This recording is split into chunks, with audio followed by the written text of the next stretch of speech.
Assalamualaikum warahmatullahi wabarakatuh. Perkenalkan, nama saya Durata Naimah, mahasiswa PK PAUD semester 2. Kali ini kita akan membahas mengenai penanganan anak berkebutuhan khusus dengan topik utama yaitu autisme. Ada yang tahu teman-teman apa itu autisme? Ya, autisme adalah gangguan fungsi otak dan syaraf serius dan kompleks yang memengaruhi perilaku dan proses berpikir manusia. Autisme mencakup segala gangguan dalam interaksi sosial, perkembangan bahasa, keterampilan komunikasi baik secara verbal maupun nonverbal. Gangguan perkembangan ini umumnya dimulai pada masa kanak-kanak dan bertahan seumur hidup. Anak autis atau sebutan untuk orang yang mengidap autisme ini cenderung kesulitan untuk menuangkan pikiran dan mengekspresikan diri baik dengan kata-kata, bahasa tubuh, ekspresi wajah, dan sentuhan. Mereka cenderung untuk memahami apa yang dipikirkan dan dirasakan orang lain. Mereka sangat sensitif, sehingga mereka mudah terganggu, bahkan tersakiti oleh suara, sentuhan, bau, maupun pemandangan yang nampak normal bagi orang lain. Selain itu, anak dengan kelainan ini juga cenderung melakukan hal yang terus berulang-ulang dan memiliki ketertarikan yang sempit dan obsesif. Contoh dari kasus autisme ini adalah adanya perkembangan yang lambat dalam anak ini, dan anak ini menunjukkan respon yang lambat, baik itu kontak mata maupun saat dia berkata-kata. Saat dia berekspresi juga terlihat lambat karena perkembangan pola pikirnya yang kurang berkembang dari anak normal lainnya. Biasanya anak pengidap autisme ini juga jarang bisa melakukan kontak mata. Saat dipanggil mereka juga responnya agak lambat daripada anak yang lainnya. Nah, kemudian apa hal yang harus dilakukan oleh orang tua maupun orang di sekitar anak pengidap autisme ini? Yang pertama, yaitu jangan menjauhi atau mengucilkannya.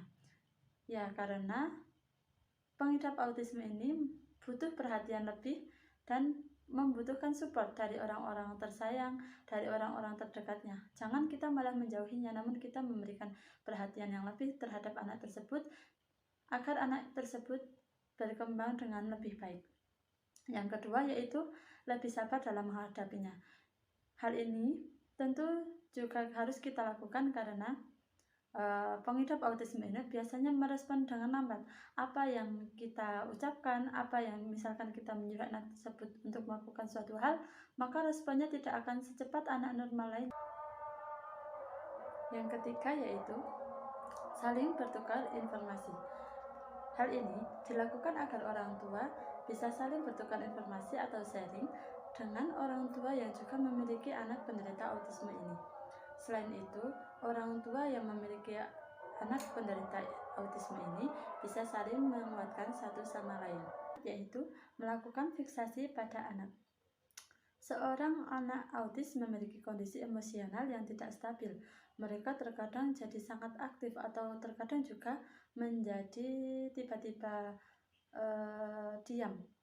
Bukan hanya itu, anak autis juga bisa menjadi tantrum. Nah, untuk mengatasi anak autis yang tiba-tiba tantrum ini, apa yang harus dilakukan? Ya, kita harus melakukan fiksasi pada anak tersebut. Misalnya dengan palingkan pandangan buah hati agar tidak menghadap kepada kita. Yang kedua, jepit kakinya dengan menggunakan kedua paha. Peluk buah hati dari belakang dengan posisi tadi. Silangkan kedua tangan buah hati Anda ke depan.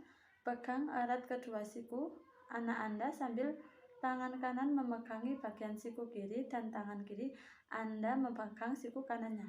Dan yang terakhir yaitu peluk erat buah hati Anda hingga dia kembali tenang dan berhenti menangis. Yang kelima yaitu tidak memaksakan kehendak anak.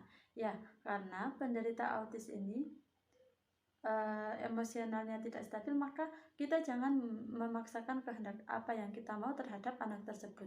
Yang keenam yaitu temukan cara berkomunikasi yang efektif. Misalkan anak tersebut suka berbicara sambil bermain atau apa, kita yang mengikuti bagaimana enaknya anak tersebut berkomunikasi dengan kita. Yang terakhir yaitu gunakan bantuan profesional.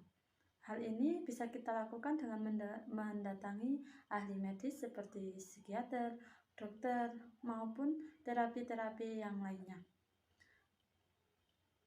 Begitulah yang bisa saya sampaikan. Mohon maaf jika banyak kekurangan dari awal hingga akhir. Terima kasih. Wassalamualaikum warahmatullahi wabarakatuh.